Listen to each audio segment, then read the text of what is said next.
Welcome back. Goa government will not allow Sri Ram Singh Chief Pramod Mutalik to create law and order problem in the state on the name of fundamental rights.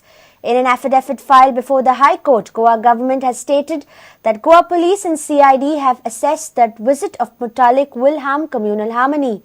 On the other side, Pramod Mutalik has challenged the ban on the ground of fundamental right to visit anywhere. Goa government has contended before the High Court that Sri Ram Singh Chief Pramod Mutalik has a track record of making provocative speeches inciting hatred between two religious groups. Government has also contended that Mutalik has attacked men and women in a pub in Karnataka. Goa government stated that Mutalik has been booked in 42 cases and he can be a threat for the peace of the state.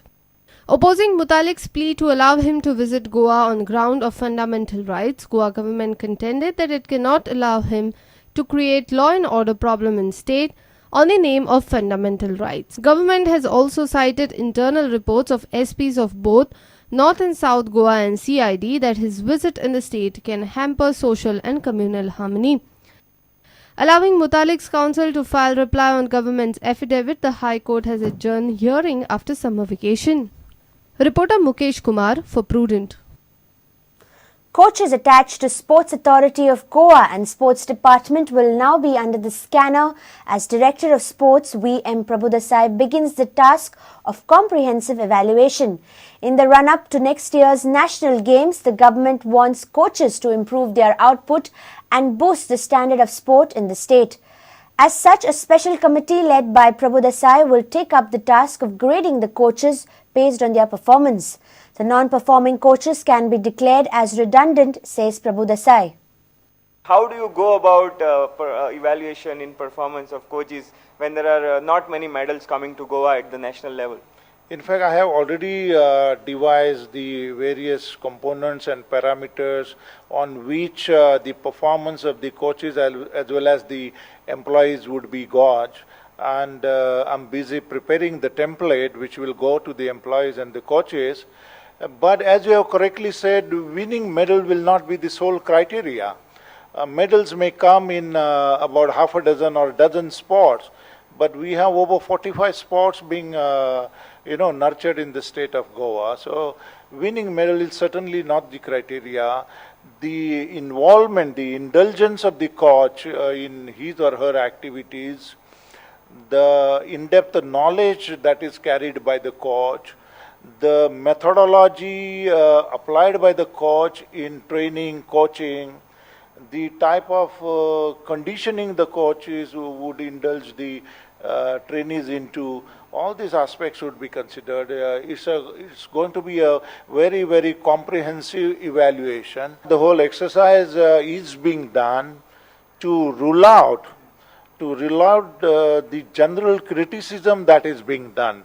Moment somebody takes the name of a coach or the coach's fraternity, the entire fraternity gets criticized, and people try to generalize. And in the first place, we will have to give them 3 months or 6 months time to improve upon their knowledge, attitude, skill, technique, their methodology of coaching.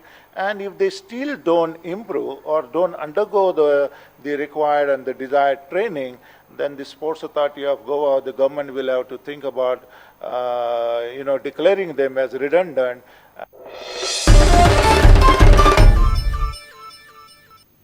Goan MLA's team defeated Portugal parliamentarians by 3-2 goals in a friendly football match held at Fatorda Stadium on Tuesday night. Portugal's lone woman player Sara Fernandes made Goan MLA team players run for money. Glenn Ticlo, Avetano, Benjamin and Subhash Valdesai played well. Goan team finally won the match against Portugal with the help of former footballers. Have a look at the match.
And with this, we come to an end of this news bulletin. Keep watching Prudent. Take care and goodbye. तुम्ही पळयतात prudent. You're watching Prudent.